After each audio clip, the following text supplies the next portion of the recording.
Hey guys, and welcome back to another video that wasn't supposed to be today's video, but it's playing on my mind, hence why I'm filming this. The video today was supposed to be me talking about all the podcasts I listen to, because I'm addicted. I don't watch TV, I just listen to podcasts. So let me know in the comments below if that's something you want me to talk about. Today's video is health related, and awkward health related, because we're talking about my lady bits. Woo! Love it. Something that you can tell I'm not very comfortable with, but I think it's an important conversation to have, because I, for one, am somebody who's not very comfortable going to doctors anyway, let alone going for something to do with my lovely vagina, you know? But anyway, let me explain what happened and what's going to happen. So, a few weeks ago, I was at the doctor's for something totally irrelevant, and that's the benefit of living in the UK. NHS is a thing. You got a problem, you go. So I got it looked at, everything was fine. And then at the end of the checkup, the doctor is like, so is there anything else going on? And then I got that voice in my head that's like, tell him what's really going on. Oh, so I did, and basically, not to bore you with too many details, but my lovely lady butts were just bleeding casually for no reason. Just boom. To which, when you try and explain that to a doctor, you know, it's always, what about your period? You know, that conversation, which for someone who doesn't have periods, just, it's like, I know it's not my period because I don't have one anymore. So that just straight off the bat, then they're like, okay, fine. Which then led to an impromptu vaginal examination, which I'd never had before. So I just felt the fear of God come over me. Just, oh my God, I'm gonna have to take my clothes off. Great. Because like I said in another video, I get really uncomfortable even changing in front of somebody, let alone letting them see my lady bits, you know? But anyway, I put my big boy pants on and I took my pants off, basically, and met them on the saddle for the first time ever, which is a whole new world, which of things that I'm gonna have to get used to for becoming an adult, is, you know, spreading your legs akimbo and having somebody look at your cooter. It was great. The physical examination was fine. I mean, speculums are a bit weird, like going in and going, whoop, and somebody just having a wee nosy around. Very weird, very weird. And then the old hokey pokey at the end just to check things out was a bit awkward. But anyway, put my clothes back on, sat down with the doctor, and I was right to go get checked out because there was something going on. And it led to this really weird conversation of her suggesting things that it might be, and then in the midst of throwing out all these random scientific words, just decided to throw the C word in there, but being like, no, but like, that's such a small chance. And I was like, you still said it. Why did you say it?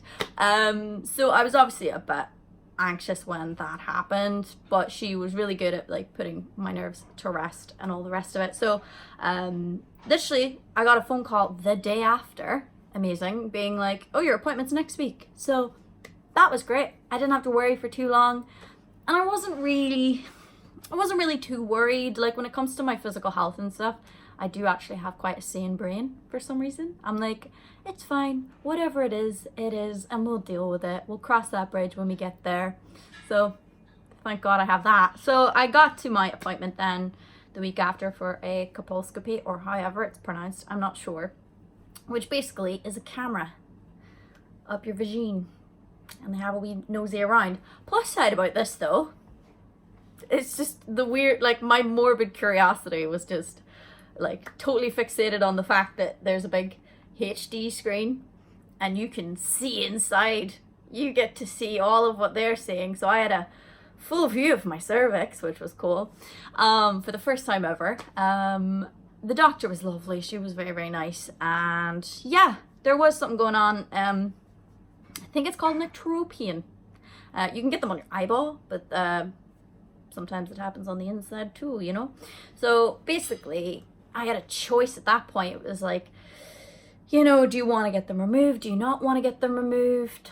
To which I decided to get them removed, or it removed. I'm not sure. I think it's a one. And get it removed. Because I am not 25 yet, which means I have not had my smear test, which I'm pretty sure is why this whole procedure was the way it was and how quick it was, because they had nothing to reference it to. Because once you get your smear test, then they have an idea of what's going on down there, so they can always come back to it whenever you go get an appointment again. So I didn't have that, so they just were going in blind, essentially.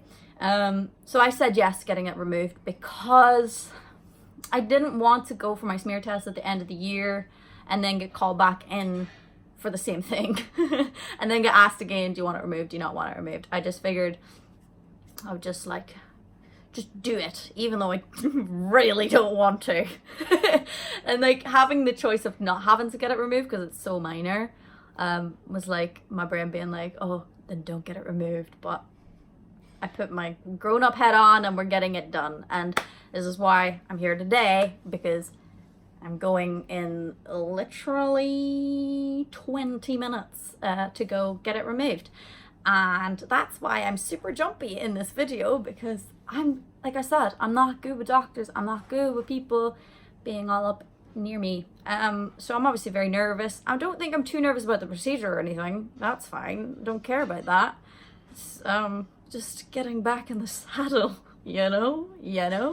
But I'll keep you guys posted. I'm gonna come back and film after it and see how it went. Yeah, I just think, again, like, this is an important topic to talk about, because I try and bet my best to remove the stigma for mental health, but let's try and remove some stigma for physical health, you know.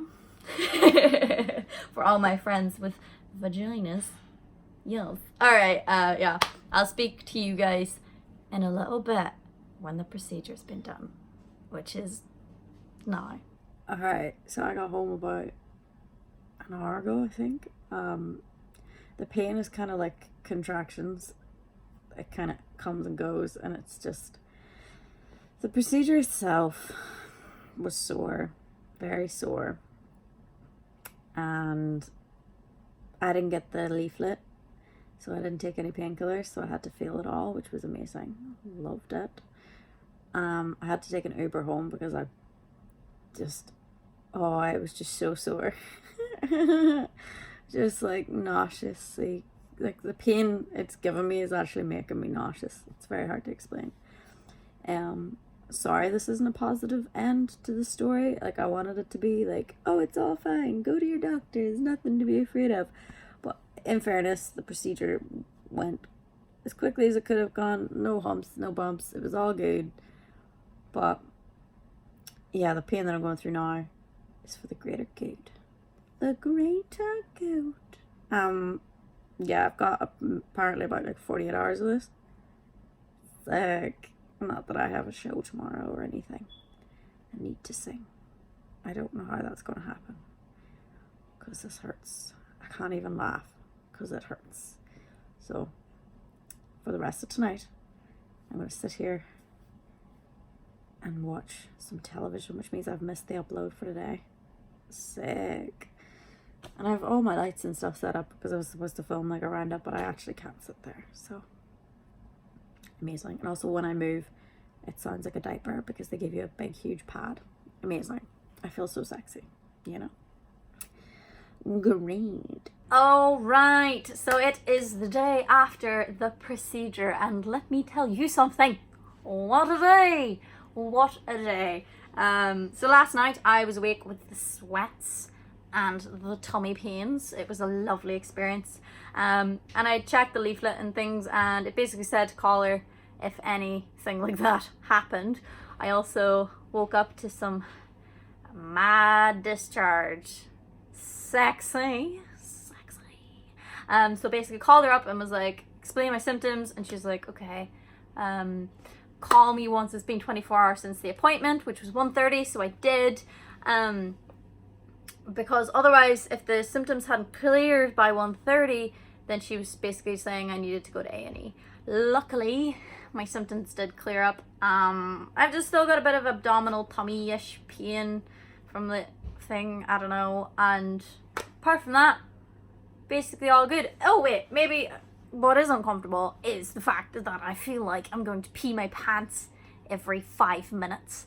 It's definitely very uncomfortable. I either feel like I am peeing my pants or I'm gonna pee my pants.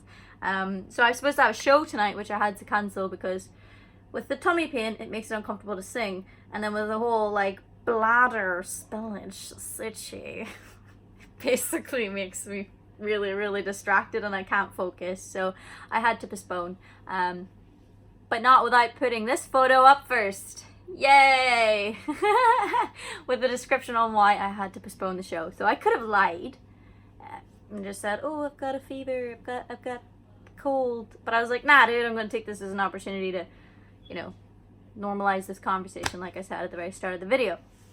I think it's important because, like, I'm as prudish as the next person, but it's important. And I think that's what I want this video to do. I want people to realize that it is okay to talk about these things, and it is embarrassing if you let it be embarrassing.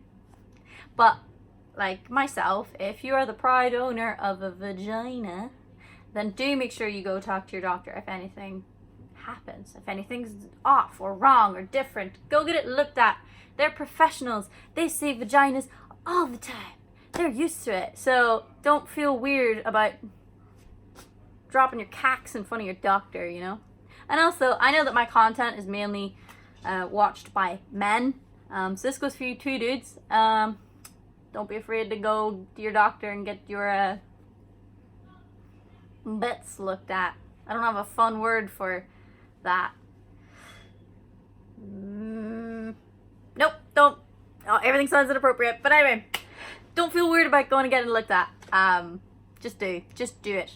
Like, I became a stereotype today. I was in the shop. I had to buy paracetamol. So I ended up buying that and 2 tubs of ice cream and some pads. Bless the young checkout cashier worker who had to ask me for an ID for paracetamol because he did the mental math of what I was just buying, and he very reluctantly asked me for my ID. I felt for him because he was clearly like, oh my god, she's on her period, she's gonna yell at me. I could have, I didn't. Just showed him my ID because it was just, I just thought it was beautifully awkward. Anyway, if you've made it this far in the video by some miracle, I don't know how, thank you so much for watching. And again, talk to your doctor about your bits. It's important. Anyway, I hope you're having a happy day and that the world is treating you the way you deserve. Alright, bye-bye. Bye.